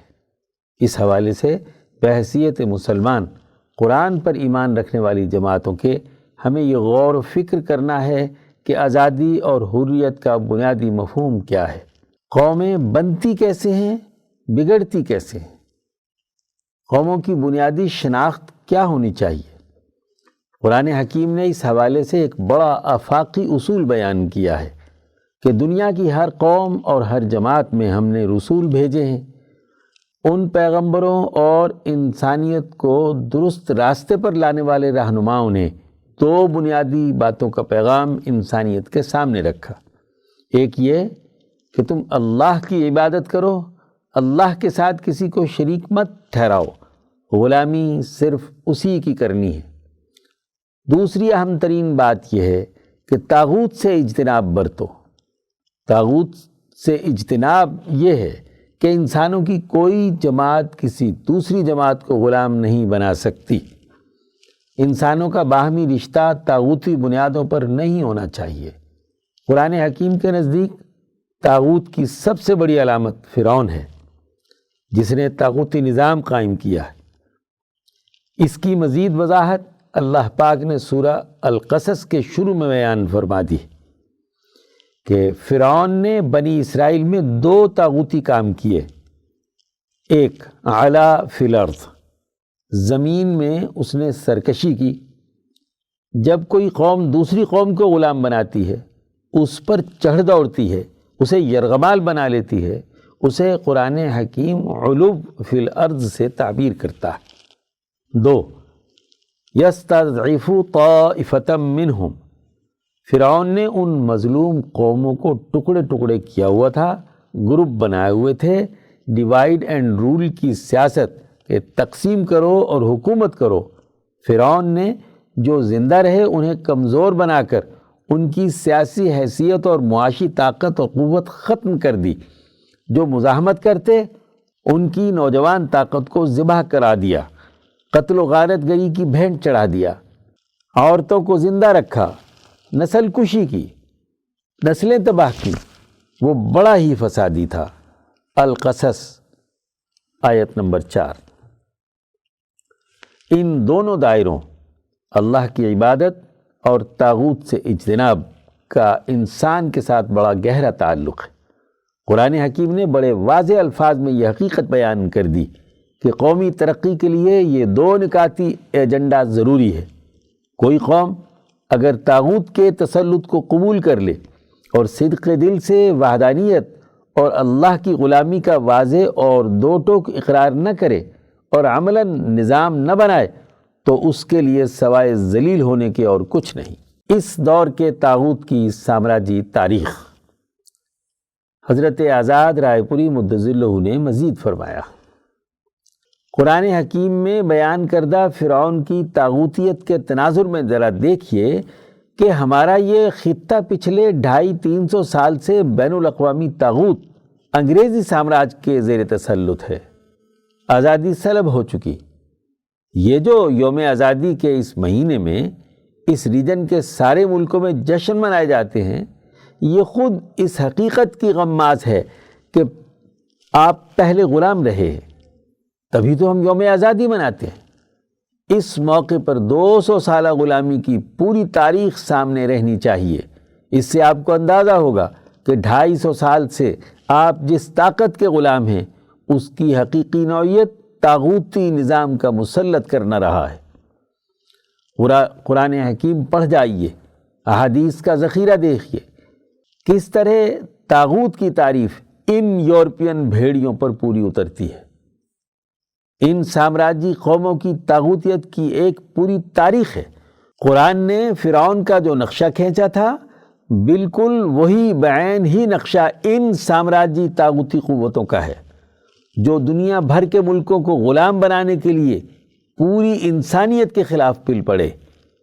ایسٹ انڈیا کمپنی کی صورت میں ہوں یا کسی فرانسیسی کمپنی کی صورت میں ہوں یا کسی اٹالین یا اسپینش سفاکوں کی صورت میں ہوں، اپنے اپنے علاقوں میں انہوں نے لوٹ مار کی، بندر بانٹ کی۔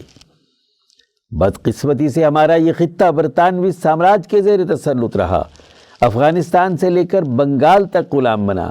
اس خطے میں طاغوت نے ڈیوائیڈ اینڈ رول کی سیاست کی، قتل عام کی ایک تاریخ رقم کی۔ 1757 عیسوی سے بنگالیوں کا قتل عام کیا۔ اسی صدی کے آخر میں 20 لاکھ بنگالی قحط سے مار دیے گئے۔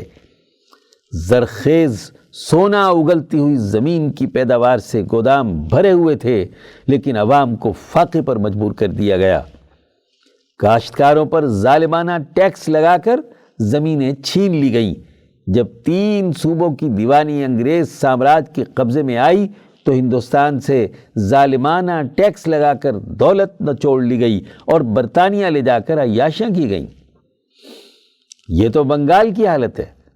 آگے جہاں جہاں انگریز بڑھتے چلے گئے، 1803 عیسوی میں دہلی پر، 1839 عیسوی اور 1843 عیسوی میں سندھ اور پنجاب پر جہاں جہاں پہنچے علاقے کنگال کر دیے، غربت پیدا کر دی، بھوک پیدا کر دی، بدحالی اتار دی، بین ہی فرعون والا کام کیا۔ کوئی اس تاریخ سے انکار کر سکتا ہے؟ 1857 آیا تو 55,000 علماء تو صرف دہلی میں شہید کیے، لاکھوں انسان قتل کیے، بنگال سے لے کر پشاور تک سولیوں پر چڑھا دیا گیا، نسلوں کی نسلیں تباہ کر دیں، غلام بنایا، معاشی وسائل لوٹے۔ انہو کان من المفسدین، ہر طرف ہر مرحلے پر فساد مچایا، نئے نئے طریقوں سے فساد مچایا اور تقسیم کیا۔ وہ نسلیں اور مذاہب جو پچھلے 1000 سال سے رواداری کے ساتھ ایک خطے میں رہ رہے تھے، جہاں اولیاء اللہ بھی تھے اور اپنے اپنے ذہن کے مطابق عبادت کرنے والے رشی اور منو بھی تھے، کبھی جھگڑا نہیں ہوا، کبھی لڑائی نہیں ہوئی۔ انگریز سامراج نے ان میں افتراق و انتشار پیدا کیا۔ طاغوت کی تمام علامتیں جو قرآن حکیم اور احادیث میں بیان کی گئی ہیں وہ مکمل اور کامل طور پر اس انگریز سامراج پر فٹ آتی ہیں۔ افغانستان میں عالمی طاغوت کی سامراجی تاریخ۔ حضرت آزاد رائے پوری مدظلہ نے مزید فرمایا، 19 اگست 1919 عیسوی برطانیہ کو افغانستان میں آزادی کی دستاویز پر دستخط کر کے افغانستان کو ایک خود مختار حکومت کے طور پر تسلیم کرنا پڑا۔ اس موقع پر برطانیہ کا سفیر سر فرانسس ہمفرے تقریر کرتے ہوئے امان اللہ خان کو مخاطب کرتا ہے کہ یہ تمہاری کامیابی نہیں ہے بلکہ یہ عبید اللہ سندھی اور اس کے استاد مولانا محمود حسن کی کامیابی ہے، ان کی جد و جہد ہے، ان کی تحریک ہے۔ تم تو خواب غفلت میں پڑے ہوئے تھے، مال بناتے تھے، کھاتے پیتے تھے۔ آج افغانستان آزادی کی 102 سالہ سالگرہ بنا رہا ہے۔ اس آزادی کے پیچھے شیخ الہند اور ان کی جماعت جو انبیاء کے سچے جانشین ہیں، جو اس آیت کے مطابق اللہ کی عبادت کرنے والے اور طاغوت کے دشمن تھے، ان کی قربانیاں ہیں۔ افغانستان کی آزادی بہت بڑی کامیابی تھی، لیکن اب سامراج نے دیکھا کہ یہ تو گیم ہاتھ سے نکل رہی ہے، تو اس نے بڑی مکارانہ چال چلی کہ مولانا سندھی اور ان کے ساتھیوں کا افغانستان میں رہنا مشکل بنا دیا۔ انگریز نے امان اللہ خان پر دباؤ ڈالا کہ ہم تمہیں وظیفہ اس شرط پر دیں گے کہ جو ہندوستانی آزادی پسند تمہارے پاس موجود ہیں ان کو ہمارے حوالے کر دو، اگر ہمارے حوالے نہیں کرتے تو ان کو اپنے ملک سے نکال دو۔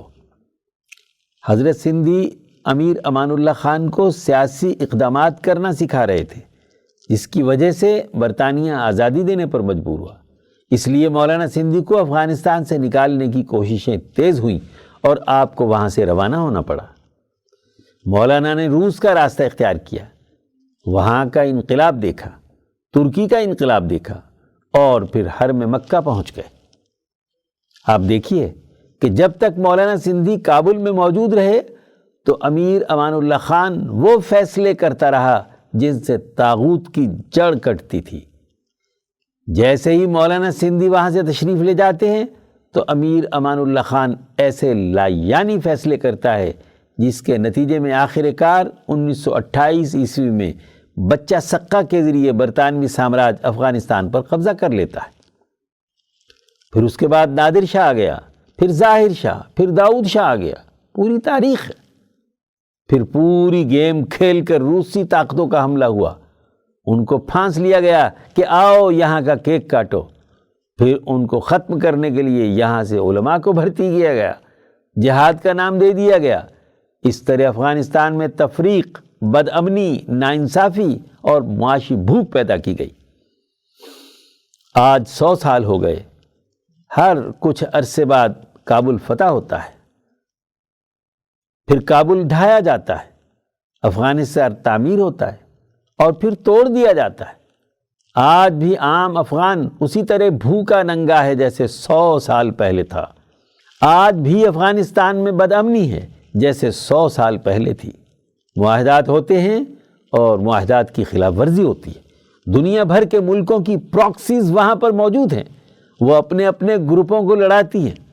قرآن نے کہا زمین میں سیر کرو، العنکبوت۔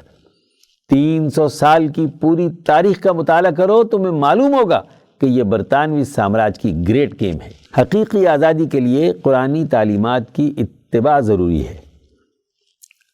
حضرت آزاد رائے پوری مدظ اللہ نے مزید فرمایا، آزادی کے لیے شرط ہے کہ 2 کام ہونے چاہیے، اللہ کی عبادت اور طاغوت سے اجتناب۔ اجتناب طاغوت کے لیے 3 کام ہونے چاہیے، عدل، امن اور معاشی خوشحالی، تب تو یوم آزادی ہے۔ اور اگر یہ 3 باتیں نہیں ہیں، بلا تفریق رنگ، نسل، مذہب، عدل و انصاف نہیں ہے، فرقہ واریت اور تفرقہ ہے، انتشار اور بدامنی ہے، معاشی بھوک افلاس ہے، تو وہ حقیقی طور پر قومی آزادی نہیں ہے۔ قرآن حکیم نے بڑا واضح پیغام دیا ہے کہ اگر حقیقی اور واقعی آزادی حاصل کرنا چاہتے ہیں، رسولوں اور انبیاء کے نقش قدم پر چلنا چاہتے ہیں، تو طاغوت سے اجتناب کرو۔ طاغوت کے اجتناب کے لیے عدل، امن اور معاشی خوشحالی کو حقیقی معنوں میں قائم کرنے کی ضرورت ہے۔ جب یہ قائم کریں گے تو طاغوتی سرمایہ داری نظام ہلے گا، سرمایہ داری نظام کو چوٹ پہنچے گی۔ جب چوٹ پہنچے گی تو کیا وہ آپ کو اپنے قطری سینٹرل کمانڈ کے مرکز العدید ایئر بیس کے پڑوس میں دفتر بنانے کی اجازت دے گا؟ وہ اپنے زیر تسلط افغانستان کے بنائے ہوئے صدارتی محل اور اپنے گورنروں کے بنائے ہوئے محلات پر قبضہ کرنے دے گا؟ وہ تبھی ایسا کرنے دے گا جب ان محلات کی سود کی قسط ادا کرنے کے لیے آپ پابند ہوں گے۔ دوحہ معاہدہ پڑھ لو، آپ تمام اثاثوں کی حفاظت کریں گے، تمام وسائل کی حفاظت کریں گے اور تمام معاہدات کی پاسداری کریں گے، اس لیے حکومت تمہیں دی جا رہی ہے۔ تو پھر رہ کیا گیا؟ تو کیا محض تمناؤں اور آرزوؤں اور حرص و لالچ سے مسئلے حل ہوتے ہیں؟ یہ عذاب اس خطے پر اس لیے ہے کہ شیخ الہند مولانا محمود حسن ایسے حریت پسند، مولانا عبید اللہ سندھی ایسے دلیر، بہادر، عقیل و فہیم انقلابی انسان، مولانا حسین احمد مدنی ایسے اولو العزم انسان اس خطے کے سچے حریت پسند علماء کی تکذیب کے نتیجے میں آج ان حالات کا شکار ہیں۔ ان جرائم سے توبہ کرنی پڑے گی۔ صرف سرسری طور پر حضرت شیخ الہند اور حضرت سندھی کا نام لینے یا تحریک شیخ الہند سے مصنوعی ناطہ جوڑنے سے مسئلہ حل نہیں ہوگا۔ ان بزرگوں کی توہین سے توبہ کرو۔ انہوں نے جو عقل دی تھی، جو انبیاء اور صحابہ کی تعلیمات بتلائی تھی، ہم نے ان کو پسے پشت ڈالا ہے۔ یہ خطہ آج بھی بدامنی، بھوک، افلاس اور غلامی کی صورتحال سے دوچار ہے۔ جب تک توبہ نہیں کرتے اور صحابہ کے بنائے ہوئے اور نبی اکرم صلی اللہ علیہ وسلم کے بنائے ہوئے اس طریقہ کار کے مطابق حقیقی معنوں میں آزادی کی جدوجہد نہیں کرتے، اس وقت تک کامیابی نہیں ہے۔ تبھی یوم آزادی حقیقی طور پر منایا جا سکتا ہے، تبھی اس آزادی کے ثمرات حاصل ہوں گے۔ اللہ تعالی ہمیں قرآن حکیم کو سمجھنے، شعور کو بلند کرنے اور حقائق کا درست تناظر میں ادراک کرنے، اصلاح اور فساد کے مناظر میں درست نقطہ نظر سے تفریق اور امتیاز پیدا کرنے کی توفیق عطا فرمائے، اور ہمارے ملک اور ہمارے خطے کو سامراجی طاغوتی اثرات سے پاک فرمائے، حقیقی آزادی منانے کی توفیق عطا فرمائے، آمین۔ سیکشن مہمان کالم، امریکہ اور طالبان کے درمیان دوحہ امن معاہدے کا مکمل متن، مترجم پروفیسر ڈاکٹر شاہزیب خان، لاہور۔ سال 2020 عیسوی کے آغاز میں مسئلہ افغانستان کے حوالے سے طالبان اور امریکہ کے درمیان ہونے والا امن معاہدہ ہے۔ یہ معاہدہ امریکہ اور طالبان کے درمیان قطر کے دارالحکومت دوحہ میں 29 فروری 2020 عیسوی بروز ہفتہ ایک مقامی ہوٹل میں طے پایا۔ امن معاہدے پر دستخط کی اس تقریب میں دنیا بھر کے 50 ملکوں کے نمائندوں نے شرکت کی۔ معاہدے پر افغان طالبان رہنما ملا عبدالغنی برادر، جن کو 2018 عیسوی میں امریکی درخواست پر پاکستان نے جیل سے رہا کیا تھا، اور افغان نیاد امریکی نمائندہ خصوصی زلمے خلیل زاد نے دستخط کیے، جس پر امریکی وزیر خارجہ مائک پومپیو نے بطور گواہ دستخط کیے۔ طالبان امریکہ امن معاہدے کی اصل حقیقت جسے سمجھنا ضروری ہے، اس میں پہلی قابل توجہ چیز یہ ہے کہ اس معاہدے میں مختلف جگہوں پر امارت اسلامی افغانستان کے بارے میں 16 دفعہ یہ جملہ لکھا گیا ہے کہ جس کو امریکہ ایک ریاست کے طور پر تسلیم نہیں کرتا اور وہ طالبان کے نام سے جانے جاتے ہیں۔ دوسری چیز جو اس سے بھی زیادہ اہم اور قابل توجہ ہے وہ یہ کہ اس معاہدے میں 10 مرتبہ لکھا گیا ہے کہ امریکہ اور اس کے اتحادیوں کے مفادات کے خلاف اٹھنے والے ہر اقدام اور عمل کو روکنے کی طالبان نے مکمل یقین دہانی کرائی ہے اور ضمانت دی ہے۔ اسی طرح درج ذیل جملے ایک سے زیادہ مرتبہ اس معاہدے کا حصہ ہیں۔ 1. معاہدے کی سب سے پہلی شق ہی یہ ہے کہ کسی فرد اور گروہ کو افغانستان کی سرزمین امریکہ اور اس کے اتحادیوں کے خلاف استعمال کرنے کی اجازت نہیں ہے۔ 2. امریکہ سے رہائی پانے والے طالبان قیدی امریکہ اور اس کے اتحادیوں کے لیے خطرہ نہیں بنیں گے۔ 3. جو بھی امریکہ اور اس کے اتحادیوں کے لیے خطرہ ہوں، افغانستان میں ان کے لیے کوئی جگہ نہیں ہے۔ 4. جو بھی امریکہ اور اس کے اتحادیوں کی سلامتی کے لیے خطرے کا باعث ہوں، طالبان کو ان کے ساتھ تعاون کرنے کی بھی بالکل اجازت نہیں ہے۔ 5. جو بھی امریکہ اور اس کے اتحادیوں کے لیے خطرہ ہوں، انہیں طالبان نہ بھرتی کر سکتے ہیں، نہ ان کی تربیت کر سکتے ہیں، نہ ہی ان کو فنڈ اکٹھا کرنے اور سرزمین افغانستان میں رہنے کی اجازت ہے۔ 6. جو بھی امریکہ اور اس کے اتحادیوں کے لیے خطرہ ہوں، انہیں افغانستان میں کسی قسم کی کوئی پناہ اور رہائش گاہ نہیں دی جائے گی۔ ان کے ساتھ ایسا معاملہ کیا جائے کہ وہ امریکہ اور اس کے اتحادیوں کے لیے خطرے کا باعث نہ بنے۔ 7. جو بھی امریکہ اور اس کے اتحادیوں کے لیے خطرہ ہوں، ان کو ویزا، پاسپورٹ، سفری اجازت یا کوئی قانونی دستاویزات دینے کی بالکل اجازت نہیں۔ گویا امریکہ اور اس کے اتحادیوں کے جتنے ممکنہ اندرونی و بیرونی خطرات ہو سکتے ہیں، ان کی طالبان سے ضمانتیں لی گئی ہیں، اور اگر ایسا کوئی خطرہ پیدا ہوتا ہے تو انہیں ان خطرات سے نمٹنے کا پابند بنایا گیا ہے۔ تیسری اہم چیز اس معاہدے میں یہ ہے کہ جو بھی اقدامات کیے جائیں گے وہ اپنے طے شدہ طریقہ کار اور وقت پر ہوں گے۔ مثلاً افغان اسلامی حکومت افغانستان میں تمام شرکاء کے اندرونی مذاکرات کے بغیر قائم نہیں ہو سکتی کہ لوٹ کھسوٹ کی ایک ایسی جامع حکومت قائم کی جائے جس سے افغانستان کے تمام سٹیک ہولڈرز اپنے اپنے مفادات اٹھا سکیں۔ اس کے ساتھ ساتھ امریکہ اور اس کے اتحادیوں کے لیے کردار بھی ادا کر سکیں۔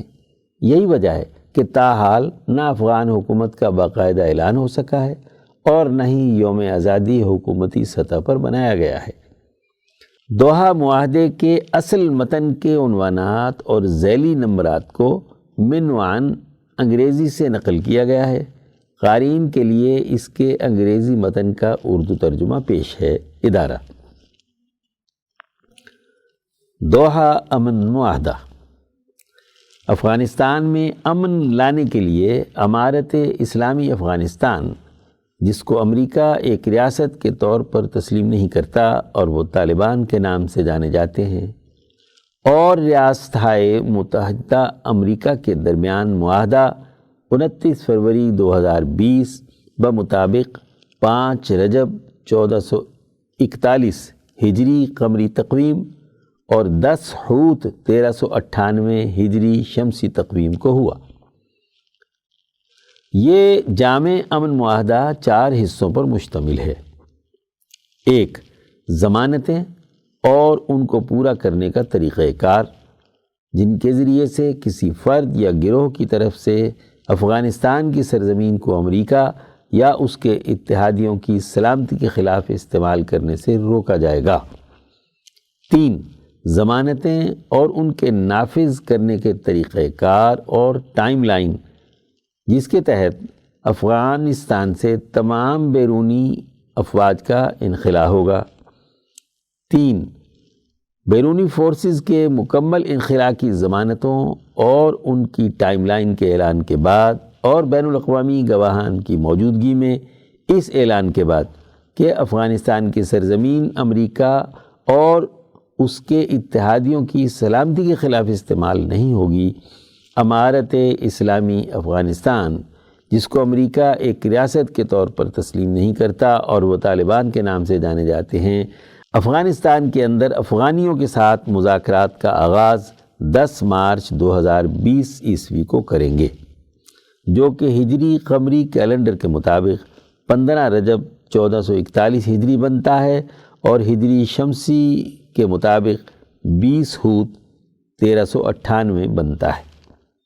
4 افغانستان کے اندرونی ڈائلاگ اور مذاکرات کی لسٹ میں ایجنڈے کا ایک اہم نقطہ دائمی اور جامع جنگ بندی کا ہوگا۔ افغانستان کے اندرونی مذاکرات کے تمام شرکاء دائمی اور جامع امن کے حوالے سے عمل درآمد کی تاریخوں کے تعین کو زیر بحث لائیں اور مشترکہ طور پر ان کے اطلاق کا طریقہ کار بھی طے کریں، جس کا اعلان افغانستان کے سیاسی مستقبل کے روڈ میپ کی تکمیل اور اتفاق کے ساتھ ہی کیا جائے گا۔ درجہ بالا 4 حصے آپس میں ایک دوسرے سے جڑے ہوئے ہیں اور ان کا اطلاق ان میں سے ہر ایک کی اپنی طے شدہ حالت اور ٹائم لائن کے مطابق ہوگا۔ پہلے 2 حصوں پر اتفاق دوسرے 2 حصوں کی راہ ہموار کرنے کی شکل میں ہوگا۔ پہلا اور دوسرا حصہ۔ فریقین کا اس بات پر اتفاق ہے کہ دونوں حصے آپس میں مربوط ہیں۔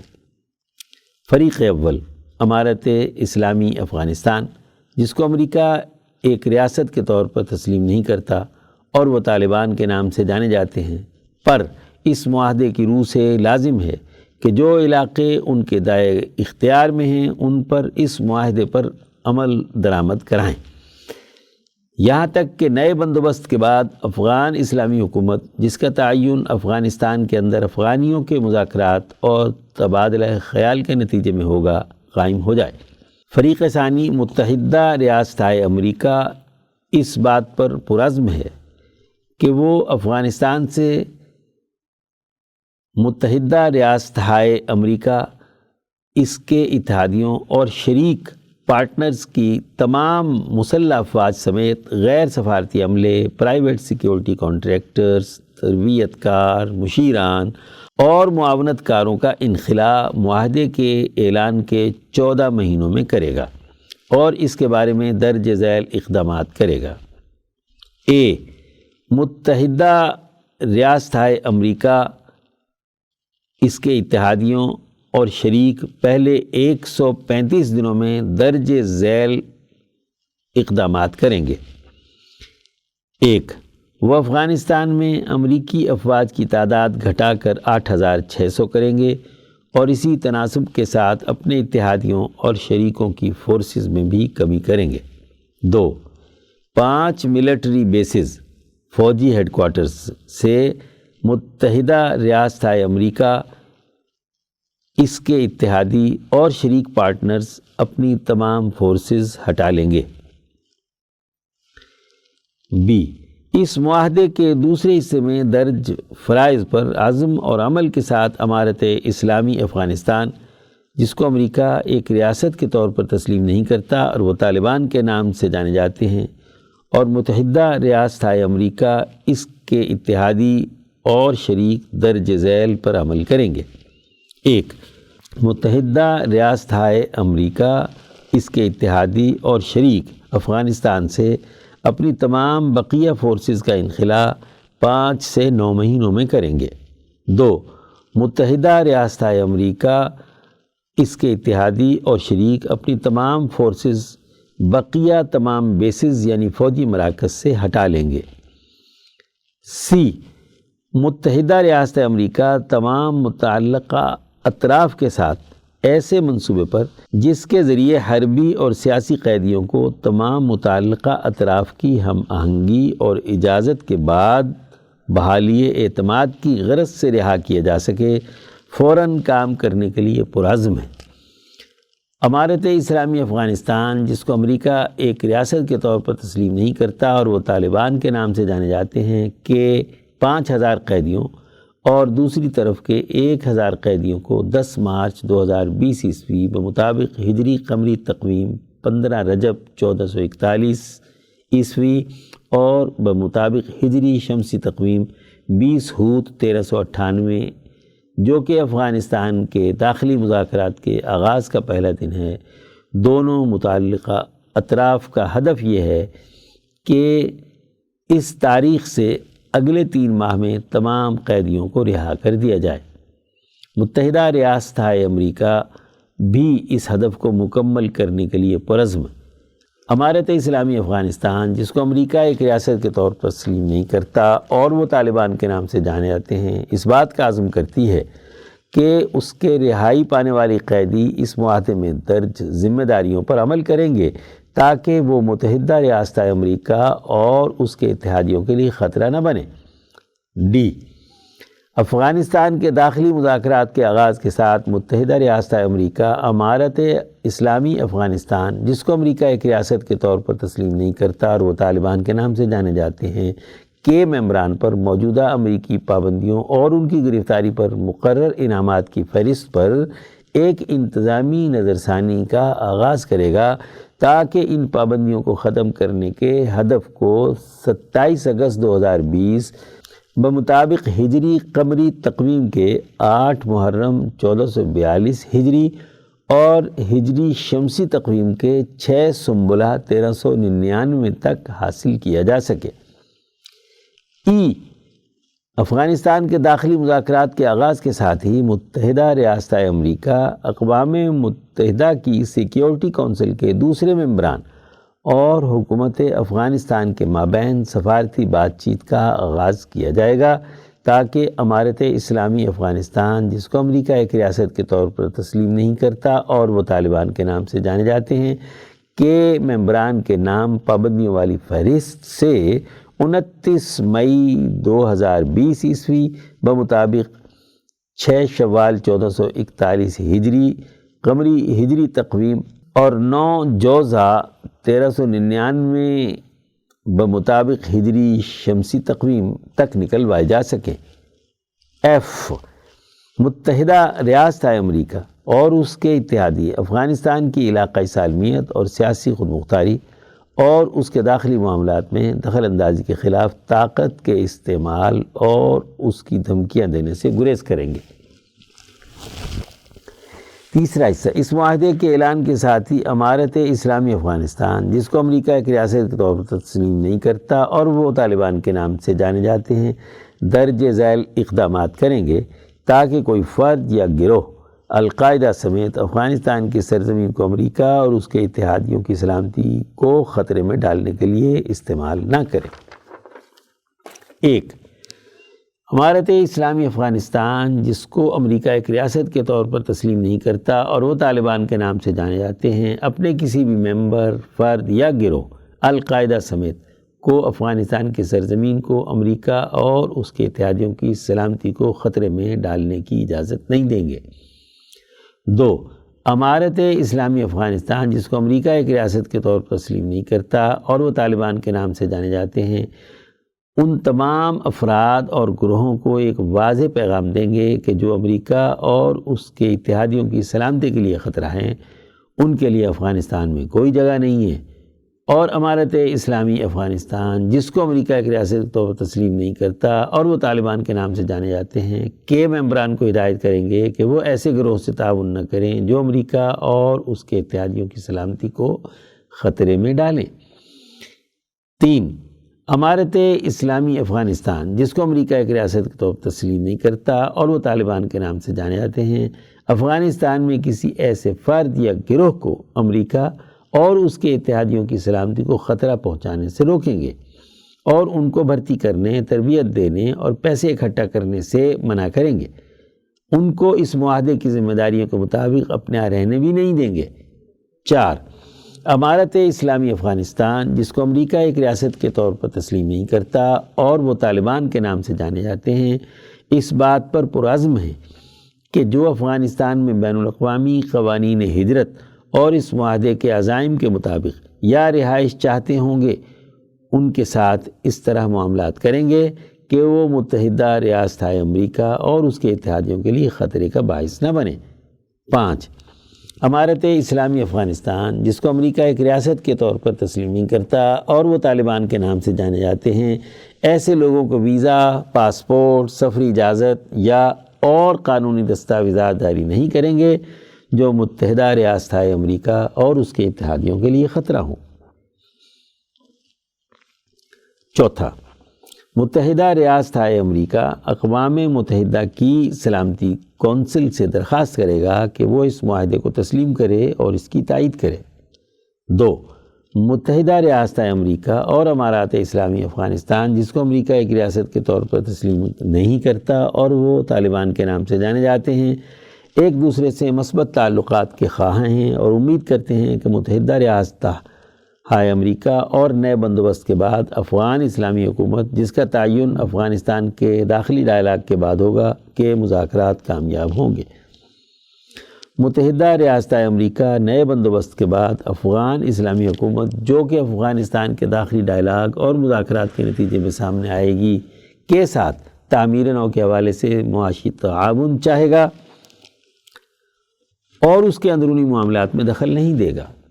دوحہ میں 29 فروری 2020 عیسوی بمطابق 5 رجب 1441 ہجری قمری تقویم اور 10 ہوت 1398 ہجری شمسی تقویم کو دستخط ہوئے جس کی نقل پشتو، دری اور انگریزی زبانوں میں بھی تیار کی گئی اور جن کا متن مساوی طور پر مستند ہے۔